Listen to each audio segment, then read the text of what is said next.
ایک نمازی کا خواب۔ عبید اللہ ابن عمر رضی اللہ تعالیٰ عنہ سے روایت ہے، فرماتے ہیں کہ میری عشاء کی اور فجر کی نماز کبھی جماعت سے نہ رہی تھی۔ ایک رات میرے ہاں کچھ مہمان آ گئے جن میں مشغولیت کی وجہ سے میری عشاء کی نماز جاتی رہی۔ چنانچہ میں نکلا کہ شاید عشاء کی نماز جماعت بصرہ کے کسی مسجد میں مل جائے، لیکن تمام لوگ نماز پڑھ کر فارغ ہو چکے تھے اور مسجد بند ہو چکی تھی۔ پھر میں اپنے گھر لوٹا اور میں نے سوچا کہ بلا شبہ حدیث میں آیا ہے کہ جماعت کی نماز فضیلت رکھتی ہے۔ اکیلے پرستائش طرزے تو میں نے عشاء کی نماز کو 27 مرتبہ پڑھا، اور خواب میں کیا دیکھتا ہوں کہ میں ایک ایسی جماعت کے ساتھ ہوں کہ جو گھوڑوں پر سوار ہو، اور ہم مقابلہ کرتے ہیں ایک دوسرے سے، اور میں بہت ہانکتا ہوں اپنے گھوڑے کو لیکن وہ نہیں مل سکتا۔ ان کو پھر ان میں سے کسی ایک نے کہا کہ نہ تھکا تو اپنے گھوڑے کو، کیونکہ نہ مل سکے گا تو ہم کو۔ میں نے کہا کیا وجہ ہے؟ اس نے کہا کہ اس لیے کہ ہم نے عشاء کی نماز جماعت سے پڑھی ہے اور تو نے نہیں، اس لیے ہم تم سے نہیں مل سکتے۔ اللہ کی یاد اور شیطان مردود۔ ایک شخص ہر روز رات کی تنہائی میں اللہ تعالیٰ کا ذکر کیا کرتا تھا۔ اس کام میں اس نے کبھی ناغہ نہیں کیا تھا۔ ایک دن شیطان نے اس کے دل میں وسوسہ ڈالا کہ اے شخص، تو ہر روز رات کو اللہ اللہ کرتا ہے اور ایک مدت گزر گئی ہے کہ اس کام کو کرتے ہوئے، لیکن کیا کبھی ایک بار بھی اللہ تعالیٰ کی بارگاہ سے جواب میں لبیک ہوئی ہے؟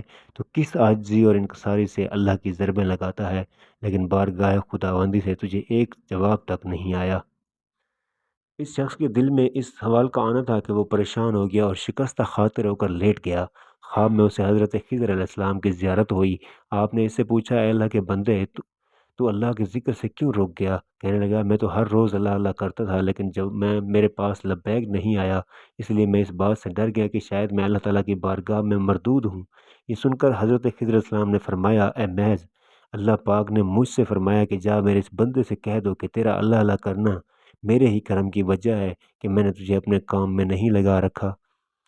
تیرے طلب کی مجھے سب پتہ ہے، میں تجھے بھولا نہیں ہوں، نہ ہی میں نے تجھے نظر انداز کیا ہے۔ تیری ہر پکار پر ہر بار کہنے والا تجھے 1000 بار لبیک لبیک کہتا ہوں۔ تجھے یہ سوچ، یہ عمل، یہ طلب میں نے ہی دی ہے اور میں نے ہی تجھے اس کام پر لگایا ہے۔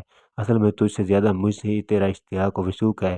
اس شخص نے یہ خواب دیکھا تو ہڑبڑا کر اٹھ بیٹھا اور فوراً صدقے دل سے توبہ کی اور پھر دوبارہ سانپ کو مارنے کا حکم۔ حضرت عبداللہ رضی اللہ تعالیٰ نے بیان کیا کہ ہم نبی کریم صلی اللہ علیہ وسلم کے ساتھ مینا کے غار میں تھے کہ آپ صلی اللہ علیہ وسلم پر سورۃ المرسلات نازل ہوئی شروع ہوئی۔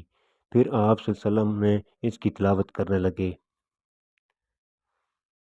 تو میں اور آپ کی زبان سے سیکھنے لگا۔ ابھی صلی اللہ علیہ وسلم نے تلاوت ختم بھی نہیں کی تھی کہ ہم پر ایک سانپ آ گرا۔ نبی کریم صلی اللہ علیہ وسلم نے فرمایا، اسے مار ڈالو۔ چنانچہ ہم اس کی طرف لپکے لیکن وہ بھاگ گیا۔ اس پر حضرت صلی اللہ علیہ وسلم نے فرمایا کہ جس طرح سے تم اس کے شر سے بچ گئے، وہ بھی تمہارے شر سے بچ گیا ہے۔